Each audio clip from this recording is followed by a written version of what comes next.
story why it is them that we support. My father, I heard about this charity because my father was seen by a consultant at Moorfields Eye Hospital, and that's when I learned about the charity, that it exists, and all the wonderful work that they do. So this is why we decided to stand behind them. And we just received an email earlier this morning from the charity themselves saying how grateful they are for our support. So thank you very much for being here. Thank you for purchasing a ticket, for donating to Moorfields, and also for those of you who purchased a free ticket. You are most welcome, and it's wonderful to have you here. Thank you so much. Now, wow, we have a challenging subject to tackle tonight, a really challenging one. So usually our events we have 3 different types now. So I started this initiative back in August 2018. And at first we always had, either a speaker who would talk for like 30 minutes and then, Q&A and networking. Or sometimes we would do, so after the pandemic started, we did the kind of events where everyone is bringing something to the table, like a community challenge, so to say. And then this is the 3rd type of event, the panel discussion kind of format, where we have, panelists who are going to tackle this subject first, and then we will open it up to Q&As and answer your questions. And then after that, so first we start with the panel discussion, Q&A, and then everyone will have 30 seconds to introduce themselves. 30 seconds because, the numbers are just, huge, and it's impossible to remember more than 30 seconds, especially when it's such an event like this one with the number of attendees. Now, the number of attendees clearly shows how important the subject is that we are tackling today. So before I would introduce to you the panelists, just a couple of words about the topic itself, about the subject. Honestly, I've never met anyone who has not wrestled in some shape or form about, money and finance. A really important subject, and I feel that, in our industry, language professionals, I feel that it's kind of an open secret that many of us are actually struggling in this wonderful profession. However, we all love what we do. So it's like the passion is palpable, but the numbers are just not stacking up for many of us. And I wonder why that is. But most importantly, is there anything we can do to change this? So this is why we are here. I'm really curious what comes out of this discussion. Before we do that, we did a survey. So I'm sure that many of you have seen this survey. It's closed now, and the results are in. And we asked basically 4 short questions about money and you. And I would like to invite Madalena, who actually initiated this whole conversation and put together the survey, to help us as we are sharing the results. I'm going to share my screen with you. So I don't know what view you have on your screen right now, but there is this speaker view option, and perhaps it's best now if you change to speaker view, because on my screen you are going to see the results, for the 4 of the survey. So Madalena, if you come and join me, and if you unmute yourself, I'm going to share my screen. So make sure, no problem. Hey, if you want to see the results, then make sure that, here we go. I'm hoping you can all see my screen. Okay, I can see yes, people we can. nodding. Or at least I can do it. Madalena, jump in and help us out. Like what? Thank you. Well, thank you very much, first of all, Gabriella, for having this and for opening up the conversation about money, which is such an important topic. So you will see here 4 questions. I'll give you a bit of background to them. I think 2020 was a year that was a bit tough on everybody, and especially on freelance people like myself, and many of you are. And during that time, I looked at others and thought, how on earth are they making ends meet? And thought, there's so much free stuff going around, it can't be right. Is it just my impression or not? And that's where those 4 questions came from. I wanted to invite a couple of friends to talk about money. Now, the first one is, of course, the question, is your language-related profession your main source of income? So is there something you do aside from working in languages that sustains your lifestyle?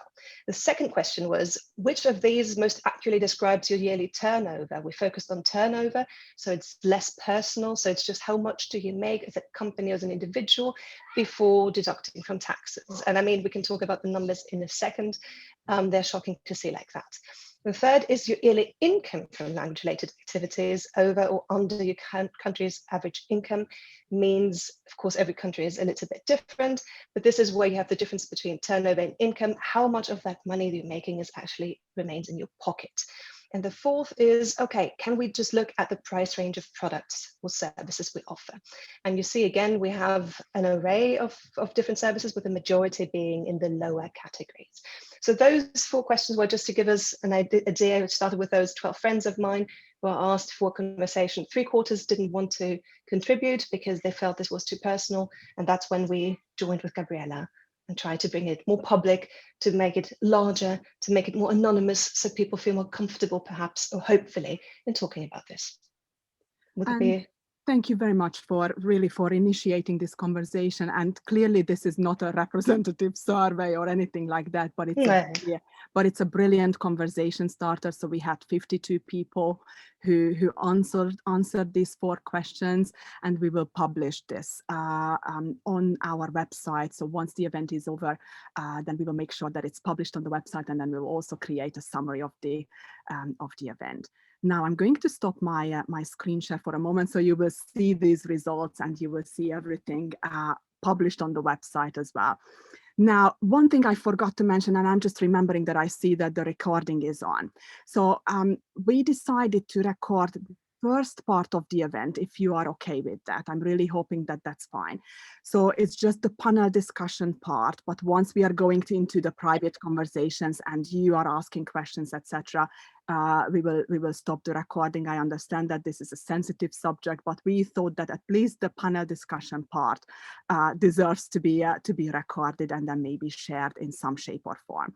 So I just wanted to let you know that this is that we hope that you are okay with that, because we forgot to ask for your permission before we started the event. Now, time to introduce the panelists, because we have a lot to talk about. I'm going to start with Bryn Bonino.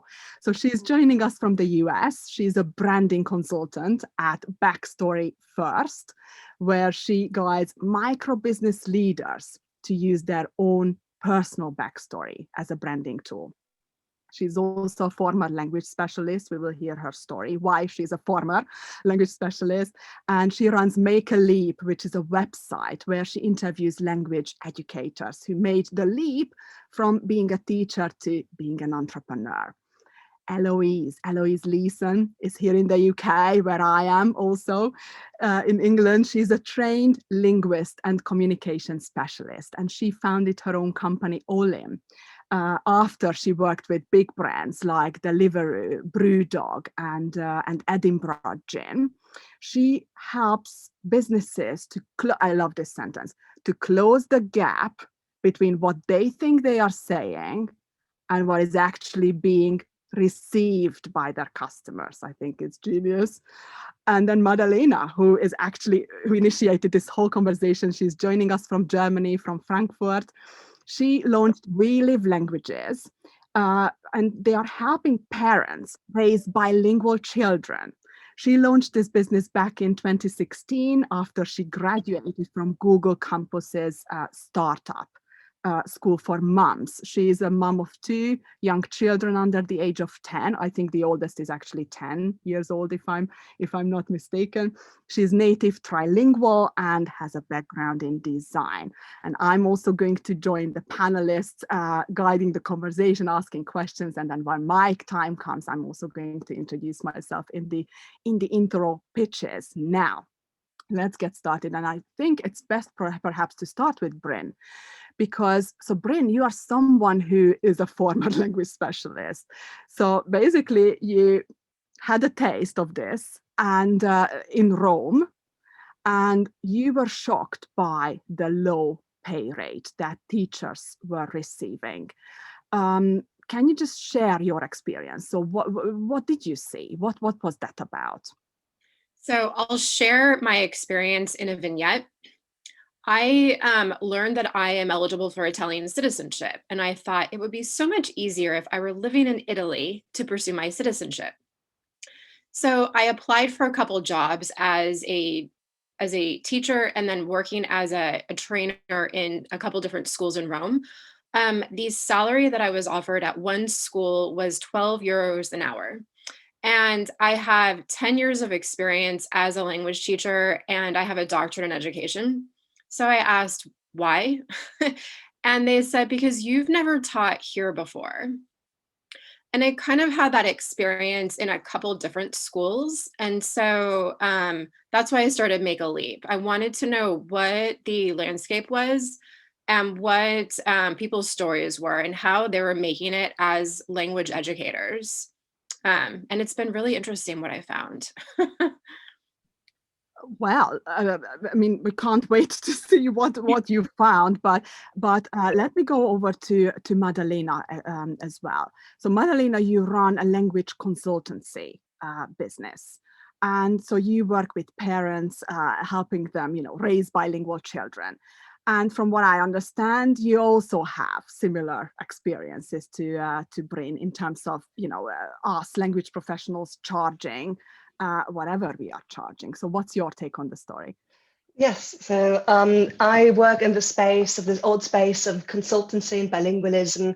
You can say it's sort of the speech and language therapy area where you consult parents basically on how they can successfully raise multilingual children. And most of the times I see people just giving out their advice for free, which is great. If there needs to be support or something, you want to help out people, but at the same time, there's so much time spent for free online where I think this is actually a worth £500 session that you're just giving to the public. If you do that once or twice, that's okay. But why is it constantly dripping out? And why don't we think we can actually charge something for that? And by that, I mean, I also struggle with maintaining prices or negotiating them, but I feel there is a run to the bottom where everybody needs to prove their worth by publishing something of their knowledge, which we all have. We're all there. This is not, this is something we share. Why is it so hard to put a tag on that, a price tag on that reflects the actual value? So that would be my big question for tonight. Hugely important questions, and we will dig deep into this. I'm really hoping. Let's go first to Eloise as well. I mean, you did this brilliant video the other day on LinkedIn, and I think I've seen some of you actually jumping on commenting, because Eloise asked this question back in December. It was before Christmas at some point. She said, let's talk money, and let's see how you feel about this subject. And a lot of language professionals also commented and shared their experience and their views on the subject. And I think, Eloise, you also created a blog post out of it. Like, just what are your findings, some of your findings? Would you mind sharing? I'd be very, very happy to. First of all, though, I would be quite interested in asking everybody here, how many of us are super passionate about what we do? Amazing. Okay, so that's everybody. Who here can eat passion? I think that's one of the main issues that I see, or I saw emerging from the comments in the video, was that we are all so passionate. You don't get into language unless you're passionate about what you're offering as a service. I think the problem is that's all we tend to think of it as being is a service, and we don't think about it as something that has a benefit for someone else in the long run. We focus on the feature of, I'm going to offer you a one-to-one class, I'm going to offer group coaching, and that's great, but you're not actually thinking about the benefit that you're delivering at the end of the day. So when I was asking people about, let's talk about your money, it was more about, let's talk about how you perceive your own value in what you add for someone else. And I think that's often a really crucial missing piece of the puzzle, is that we don't think that we add value. We think we offer a service, but we separate the two, and really they should be completely intertwined and reflected in your pricing. Okay, Maddalena, jump on this one, please. That just reminds me so much of the art industry, of the design area, where people, art is done for art's sake. It shouldn't be costing any money, but artists also want to live off their art. So actually they have to sell the artwork to actually sustain their living. And this discussion of what Eloise just mentioned about the passion and the profit being torn between those two poles and not making them match is the same that affects another area of life too. Totally. Yes, please, Eloise. Just to come back to that one, another question. I promise this isn't a game show, I promise you. Does anybody here, or has anybody else experienced the idea that it feels wrong to ask for more money? Or that it is, I love, Rohan, that you're shaking your head. You're totally obviously on board with this. But what I love is that there are so many of us out there that think that the pursuit of wealth is not okay, or that if you have money, or you've made lots of money from something you're passionate about, that you're somehow sacrificing your integrity as a service provider. And I think the point that you just made there, Madalena, about artists doing it for art's sake, there comes a point where someone else dictates the wealth of what you're, or the worth of what you're doing for you. And I don't think we stop to look at, as an industry, I do keep coming back to this benefit thing, but it is a benefit. What are you offering someone in the long run? What do we offer in the long run? That it's so much beyond, oh, it's just an hour every week of language teaching. No, it's not. There are business English specialists out there who help you accelerate your career. That's immeasurable. That is so valuable. But you're probably charging, what, £30 an hour? Well, you're capping yourself at 35 because you think that's what someone's going to pay you. There are so many of us out there that also do the thing where we're like, well, I'm only going to charge what I think someone will pay. And then, as Madalena said earlier, it's that race to the bottom. Bryn, I wonder what you think. I mean, yeah, like brilliant points raised here. And I wonder what you think here about, so the market, right? Because we would often say that the market has an average price, and are you above it, are you below it, or are you just spot on market average? What's the right way to tackle the pricing? How do we set our prices? What's the right way to do it? I understand you have got actually a training course around this subject, how to set your price. So somebody asked me the other day if my pricing course focuses on outward facing pricing or inward facing pricing. And what I understood him to say is what Eloise was just saying, of how you have to focus on the value that you deliver to your clients. But what I do in my pricing course is I guide people to get away from their head and all of their perceptions of pricing.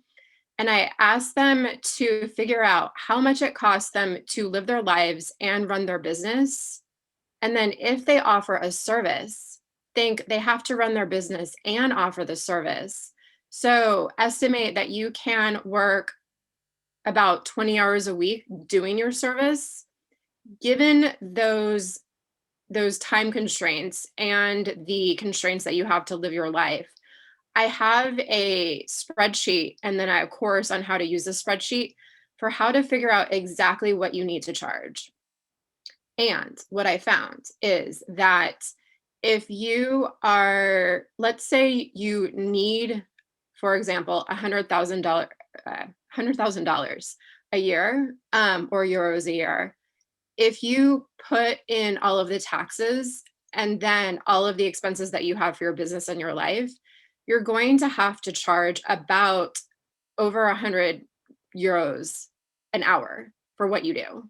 So then you have to figure out, how do you get there? So that's what my course does. It helps you figure out your numbers. And then I have an email sequence helping you figure out, how do you actually get people to pay for what you need to charge? And there's so much surrounding those topics, but that's basically what I recommend and what I offer in the course. I think it's perhaps the right point for me to also share my story and my personal experience around this subject. I think for me, the breakthrough, and when I say breakthrough, that for me, the point in time when I managed to make an income as a language teacher and really call myself an independent, language practitioner, really proud of what she does. So for me, the breakthrough was by finding my niche. finding my niche. So I'm a German and Hungarian language teacher, and you might say that that's already a niche, but it's not. So for me, I think the breakthrough was coming up with this idea that actually I really enjoy working with finance professionals, more finance executives. So at the executive level, I feel that I can really make a difference in their lives when it comes to language studies, and they appreciate my services, and they also have the means to afford a higher than ever market average price, so to say.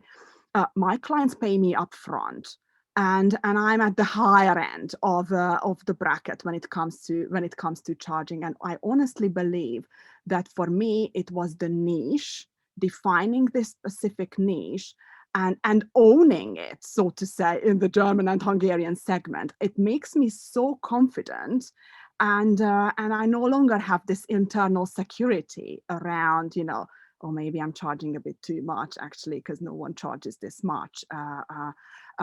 Eloise, I wonder what you think about niching and how that could potentially help to achieve this sweet spot.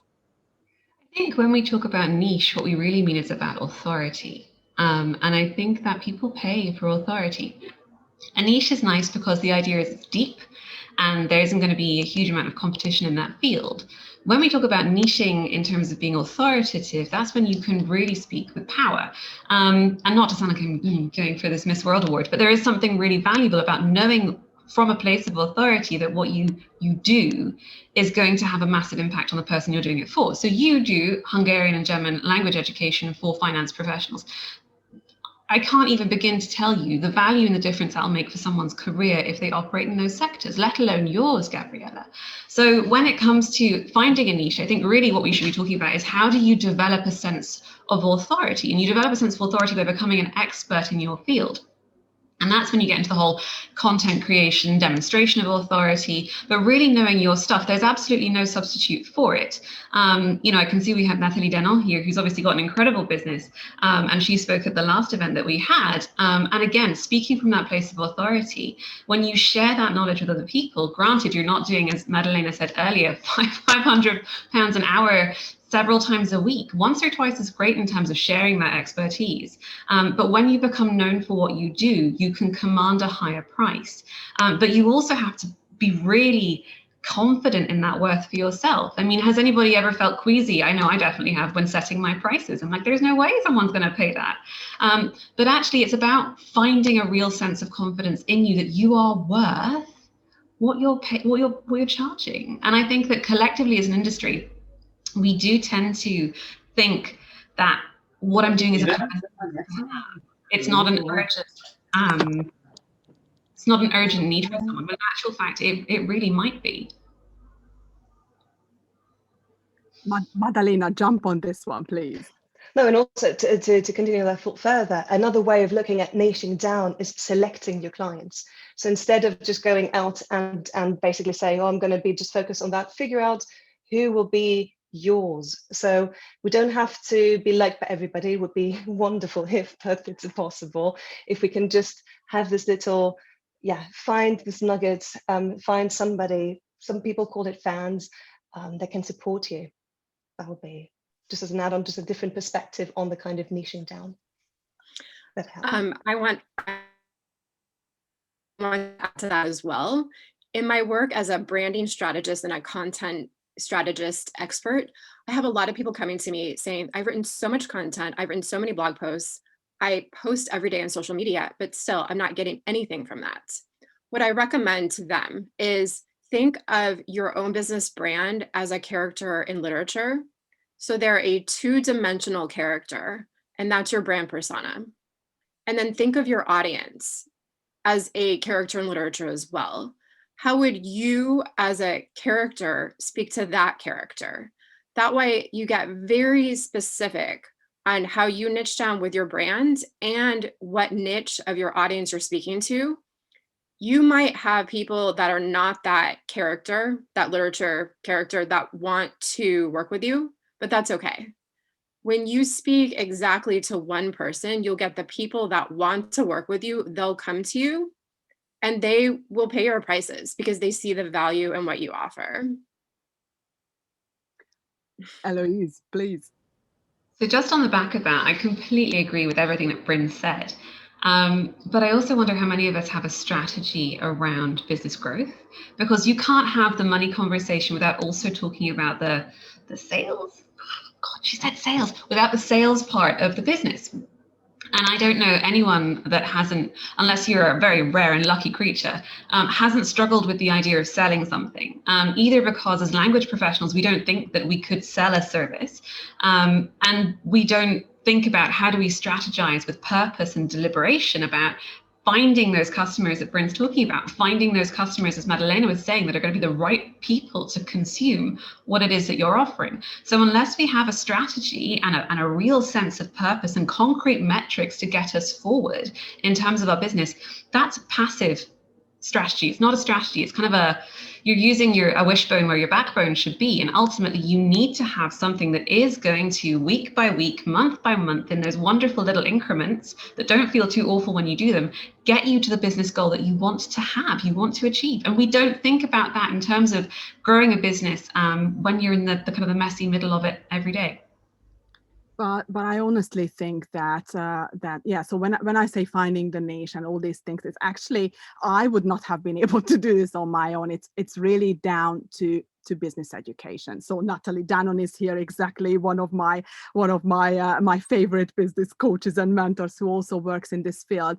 So it's just really, it's the business education is priceless. That the way it can help to really shift our perspective and come up with a strategy. I mean, otherwise I'm just lost. I'm just a language teacher, but then I realized that, gosh, there is so much more to this, It's just, just by being a language teacher, it doesn't mean that clients will flock to me. So I need to do something. And so for that, the strategy, the niche, the business education, all of this, I think it's hugely invaluable. Madalena, I understand you also did this Google Campus training and education. So do you think it was, I'm sure the answer is a yes, but it was useful in the way you set up your business and you make it work?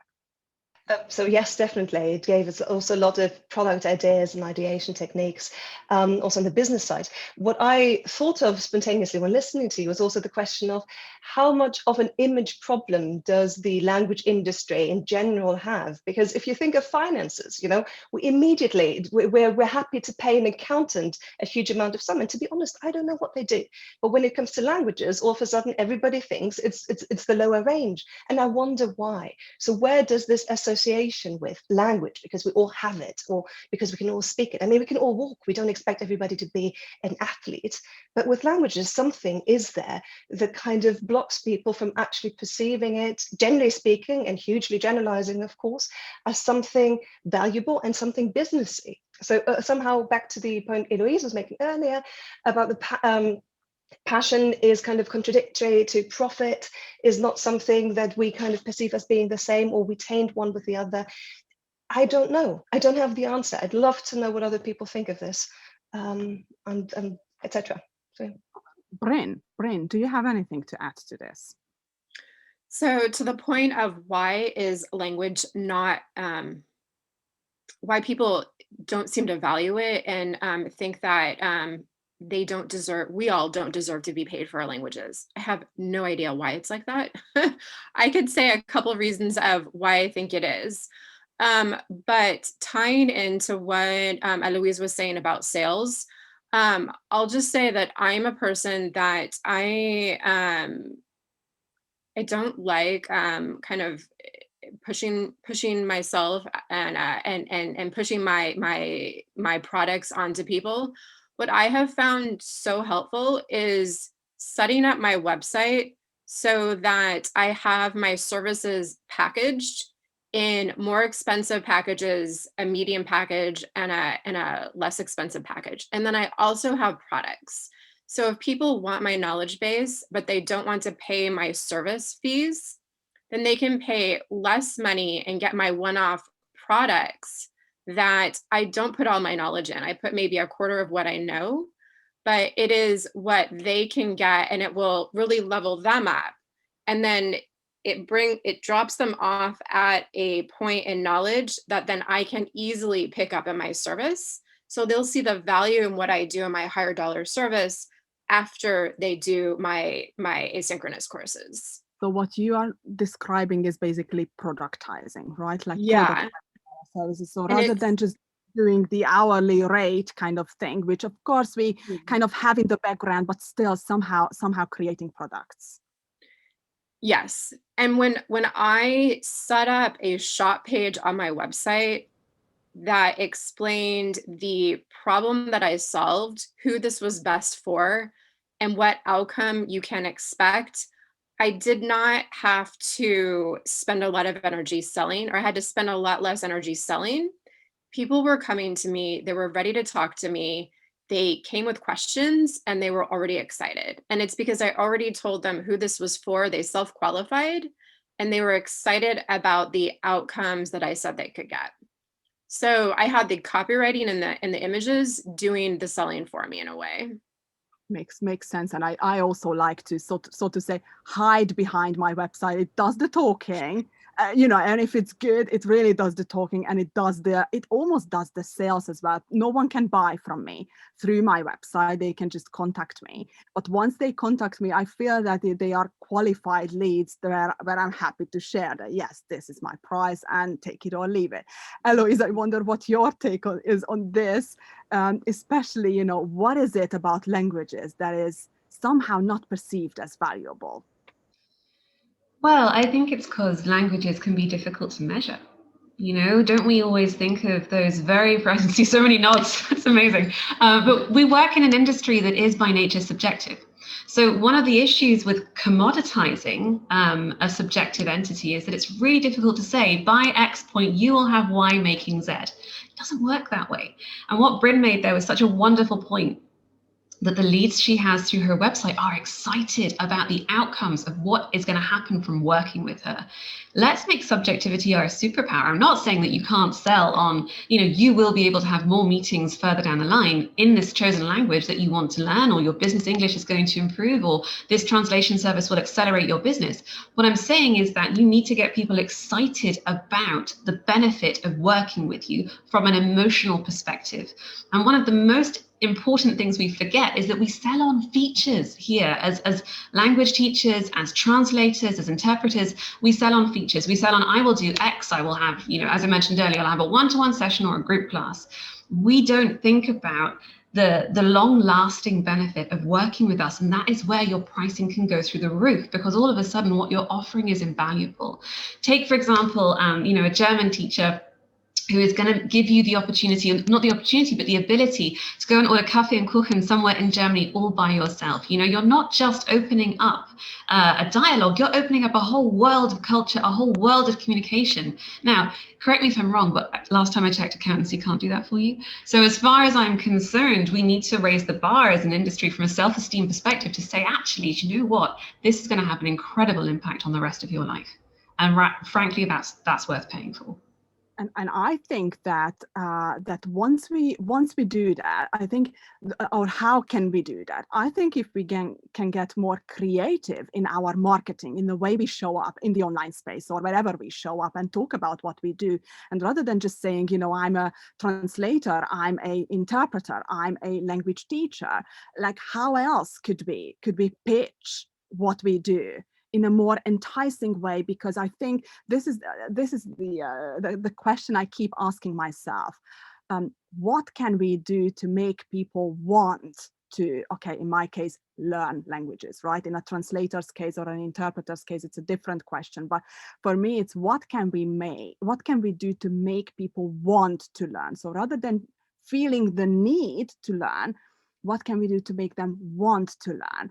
I don't have an answer. I honestly don't. I wish I had, but I feel that, if we get creative in our marketing and in the way we show up, I think there is so much we can do. Madalena. Yes, and it's also talking about the transformation. What does it bring? And that's where we as individuals are so powerful. I mean, the language industry also has those massive apps which are automated, which are great, don't get me wrong, they also do something. But what we can do is really get into a person's journey, change their life. What is the change we're bringing? So ultimately, what are we selling? Are we selling success later? Are we selling, I don't know, a connection? Is it how you will make people feel afterwards? It is an experience. And with each one of us, people can have an experience. And this part is, I think, the crucial bit that will help marketing, that will help set prices, and that is also so much about yourself. So we don't think of each other as competition anymore, because we can differentiate between our different experiences. Or with that person, I don't know, you feel great, and with the other person, well, I can be more sporty about this. So you can have. And we're not exclusive. We are not one another's competition. We are in each other's field. We can lift each other up. And I think if we start talking also of each other better, of the language industries better, of those transformations, it is something that would help everybody move forward, my belief. Hugely important. Thank you. I want Bryn, jump in before I move on to the next one. So Madalena, when you said don't see the competition as competition, see them as someone that you could learn from and collaborate with, I think with my interviews on Make a Leap, that was probably the strongest moment in one of the YouTube videos. Catherine Egan, we were finishing up our conversation and she's like, oh, I want to say just one more thing.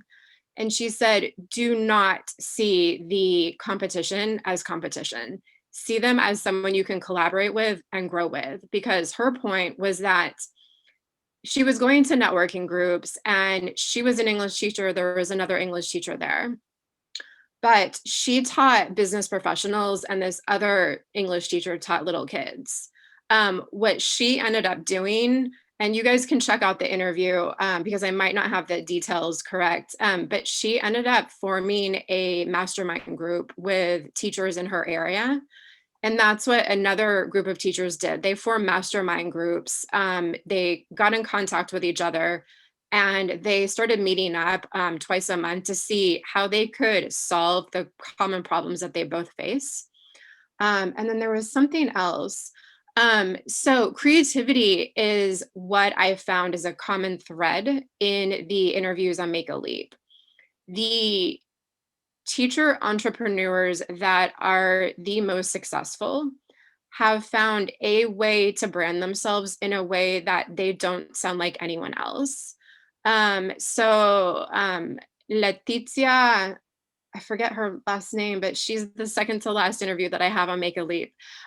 She took a course on how to weave drama into her English classes. And that's what she specializes in. She's the only person, I think, in her area, or that I even know of, that regularly weaves drama into her English classes. And then Marcia, I should have looked up their last names. Marcia De Salvatore. She also, she's a stand-up comedian and she's an English teacher. And so she weaves those two together. But all of these people have found niches and ways of branding themselves that they don't sound like anyone else, and it makes them in high demand. And it's not for everyone to work with someone who is a comedian / language teacher. It's not for everyone to work with. And this is why the point about, we are not necessarily each other's competitions or competitors. I can only agree with that. And the thing I want to ask before we move on, and I'm conscious about the time as well, it's flying. Why do we feel awkward about talking about money? I just had a really interesting experience before I actually jumped on this call with you guys. So I was in a 3-hour language coaching session with a long-time client of mine. He is a finance executive, and he's been learning with me for, I don't know, 8 years or something like that, German. So he's fluent, clearly. That's not the point here, but he really enjoys the lessons, and he wants to maintain the level that he achieved. Now, I'm going to be super open about this here. So he takes 3 hours with me each week. And I charge £50 per hour. So just to drop like concrete numbers, and let's just not, talk in general. So he pays me £50 an hour. Usually my price is around the £60 per hour price point. Now, the reason why I go with him at the 50, the lower one, is because, he takes like 3 hours of my time in one chunk. So I decided that this is the fair way to do it. And I just shared with him, what I'm going to do next. Like, okay, when I finish with you, I'm going to jump on this call with fellow language professionals talking about money. And then he was asking, okay, that's really interesting. Like, tell me more. And I'm like, okay, so we did this survey, and this is the result. It's not surprising, blah blah blah. And he was like, you know what? I'm just listening to you, and I think I'm not paying you enough. I think it's time for you to raise your prices. And I'm like, oh my God, I was really not expecting this conversation to happen. I felt incredibly awkward, even though I feel totally appreciated. I love working with him. He loves me, and all those things, all the boxes are ticked. And he pays me, I think, it's fair to say that it's above market average, and still he feels that, okay, now that I'm just listening to you, I don't feel that I pay you enough, and I felt really, really uncomfortable. So like, take me out of this uncomfortable point and out of this misery, Madalena. Like, what's your story? What's your take on this? Well, that's just, I mean, if that is the result of the survey, not study, apologies, if the survey motivated him to feel like regret and saying, I can pay more, I want to pay more, perhaps that is something we should more talk about. Perhaps people are not aware that it's actually, I mean, nearly 80% earn below 30K. And I don't know how many of you are parents here in this group. I mean, I certainly am. But you have, in the UK at least, they measure, and when you send children to school, you have to fill out a questionnaire, and you have to tick whether your family's income is below 35K. And now they do that because they measure with that who's eligible for free school meals. Everybody has, per default, free school meals, without going further into those discussions, but they still have this point as a data point to see who needs it, who would need it if things change. And 80% of the people who answered in the survey are below that point. 80% of us couldn't sustain a family on that. What we're doing, what we're living with, etc. That is not normal. And I think perhaps it's just not known because we don't talk about it among ourselves, because we don't publish something like that, because we feel ashamed of it. We don't want to, there's a stigma associated with poverty too.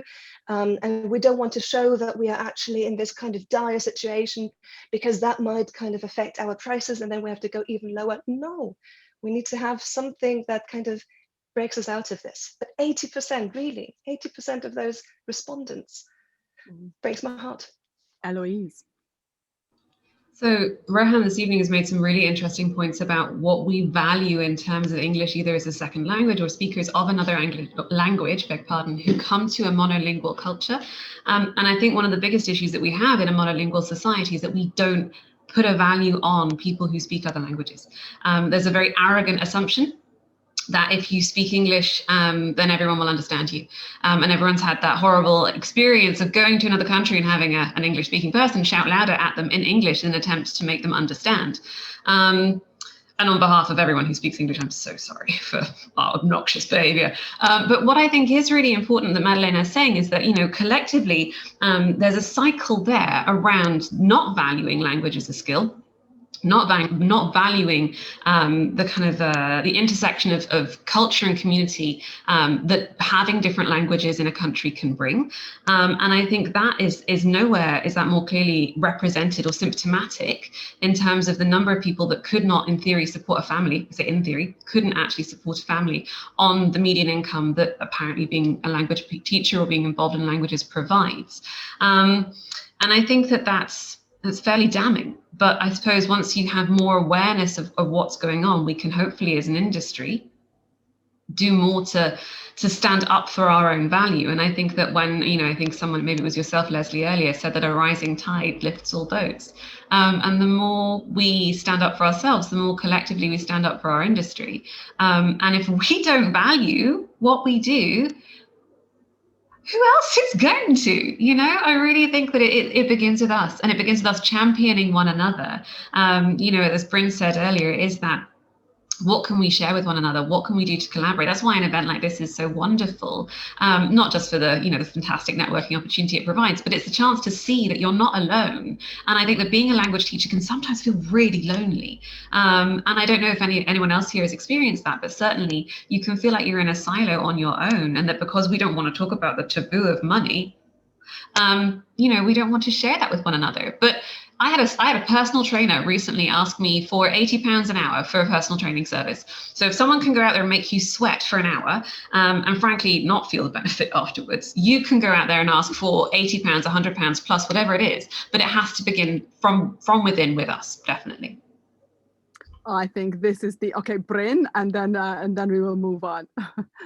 On the topic of $80 an hour for a personal trainer, I have a 15-minute service on my branding site to do a 15-minute website audit for anyone who wants it. And I was speaking to somebody in the finance industry yesterday, and he suggested that I double that price. So 100, what is that? Over $100 for 15 minutes of my time, because he said, think of the value of what you'll be offering.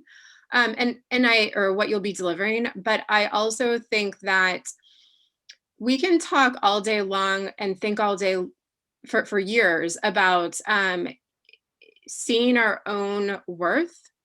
But if you are not talking to people that can afford to pay what you want to charge, then none of it will be worth it.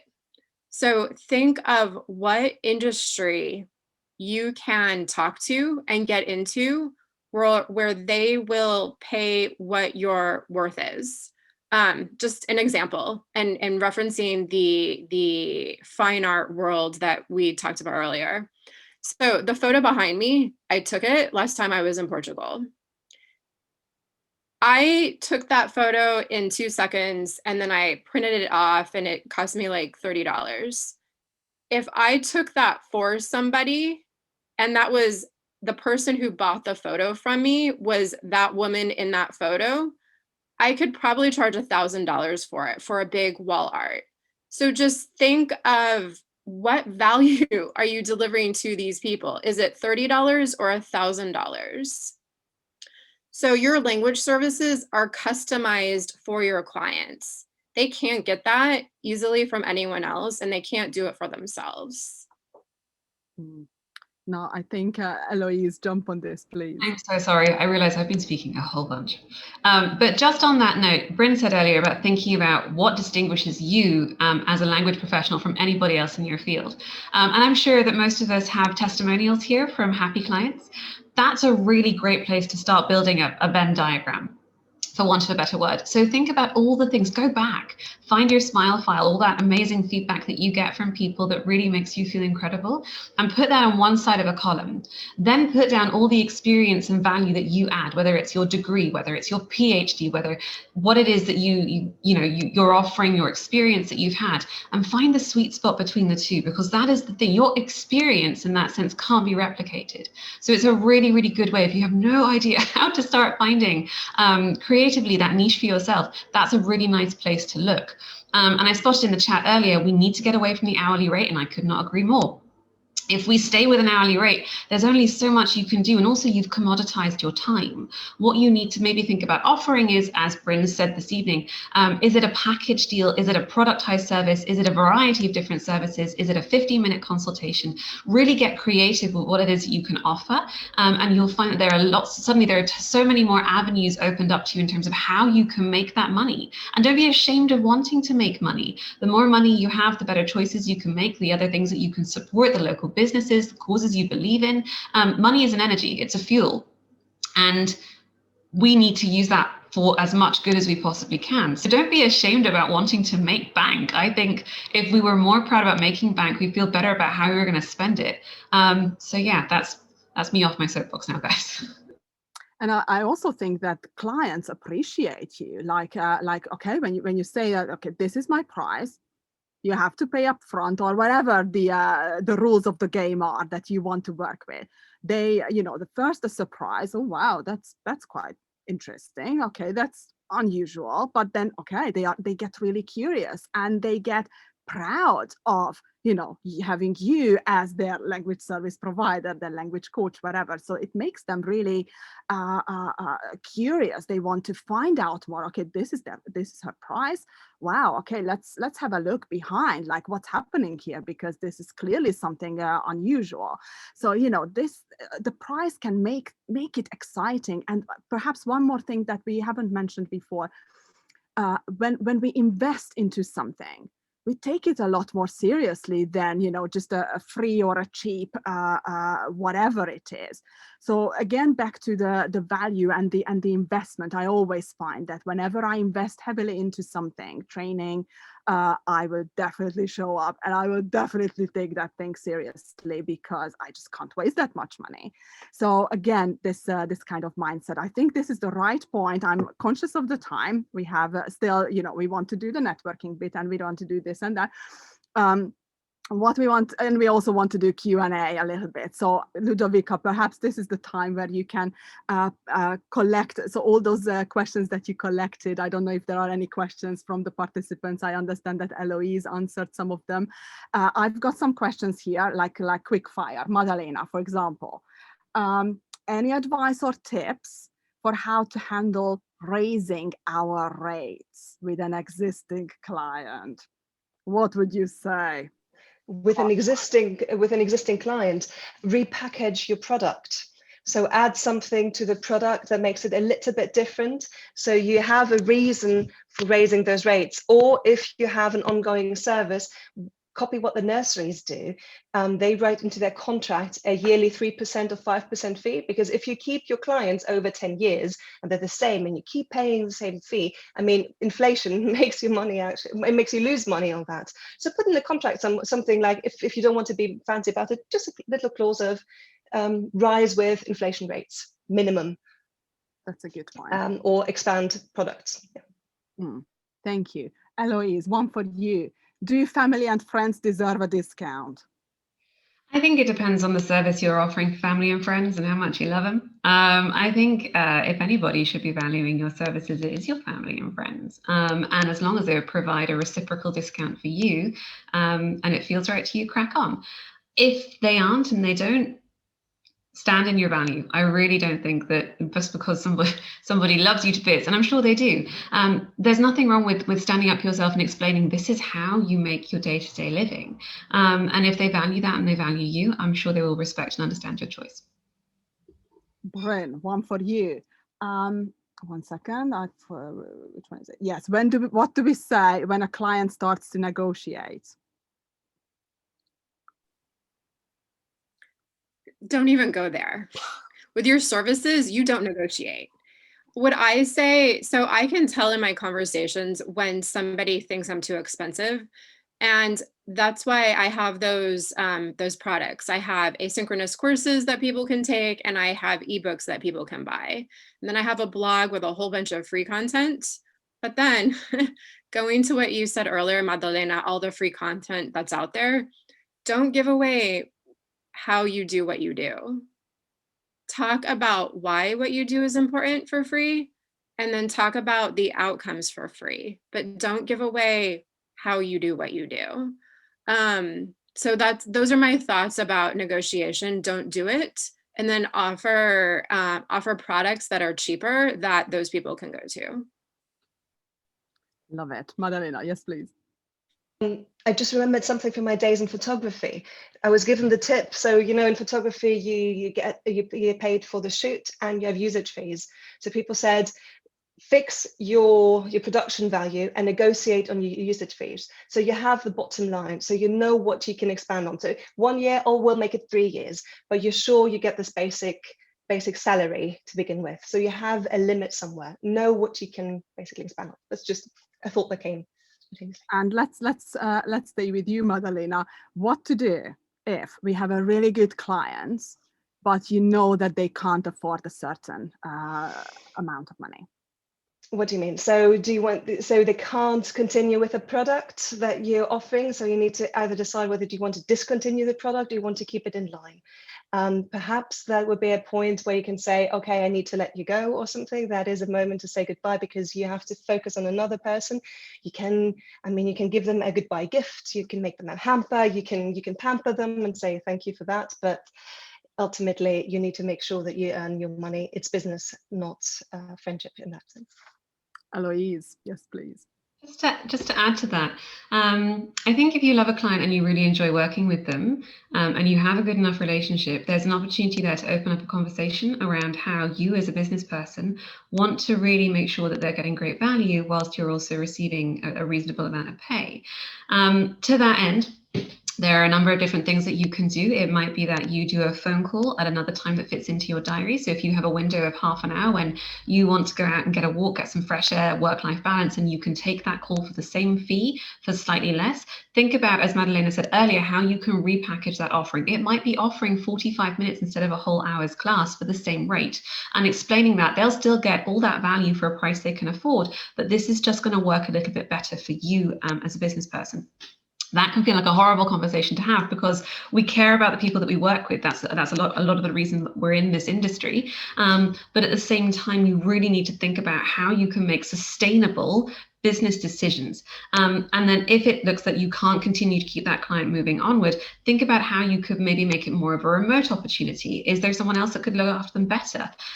You don't have to necessarily get rid of them completely, but it might be appropriate to pause what you're doing so you can expand your offering elsewhere. And just a quick example of this is I had a retainer client that I was working for on an average of about 8 to 16 hours a week. That was fantastic. The problem is that the rate they were paying me, I was starting to command triple that from other services. So in the end, I had to say goodbye to the client, although it was a really great way to make income, for the possibility of making more. I'm so glad I did because I have much more energy in my everyday because I'm not thinking about 16 hours worth of work for one person. And I'm able to command a higher price from people who are willing to pay it. And you do need to trust that there is an appetite for your service at the price you want to charge. It is true, they are out there. We've all experienced that. When you went from £10 an hour to 30, from £30 to 60, increments is where that magic happens. Love it. And one final question before we go into a breakout room, if you don't mind, just to have a bit of a more intimate experience with each other so we can discuss a little bit what we just heard. One final question, Bryn. Many of us feel uncomfortable when it comes to the sales conversation and the money conversation with a client. How do we approach this whole story to where we no longer feel this awkward sensation when it comes to how much do you charge, and then dropping the money bomb? So how do we approach this whole story? So what I like to do is not give people a surprise when it comes to my prices. I referencing my shop page on my website again, I have the copy describing in like 10 lines of copy on my website what the value of each product and service is. And then if they want to click to learn more, I'll have the price on there if it's a fixed price. And then if it's a service, I have starting at, and then most clients pay this amount. That way, when they actually talk to me, they're not surprised. And then I also have, I don't give them the details of my pricing on the call because I don't like them to have sticker shock live. And so what I have is another hidden page on my website, or you could have it as a PDF document that gives all that you get for that price and thinking of all of the outcomes that you give somebody.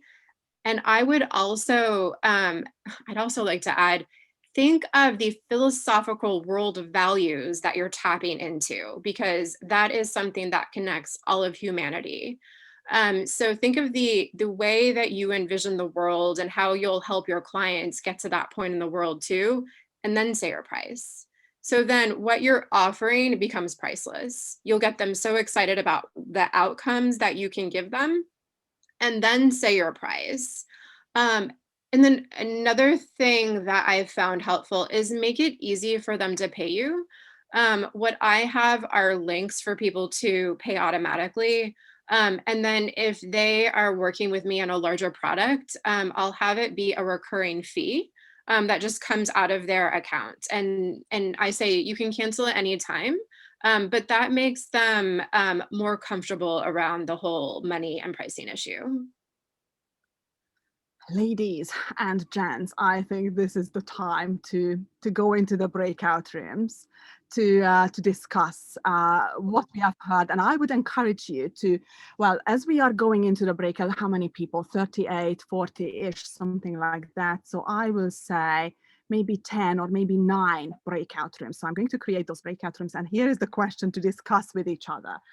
Wow, any surprise? Well, just simple insights from what we have talked about. What do you see you could potentially use, or just simply just talk about your experiences and what you have heard so far, and let's see what comes out of this more private and more intimate conversation. Perhaps also what was surprising about the result of the survey that we just shared with you at the very beginning. So just continue, but in a more intimate, private scenario. And I think this is the point, Ludovica, when we can stop the recording as well. So we did the panel discussion story. Let's go into the breakout rooms, and I'm conscious of the time, so I'm going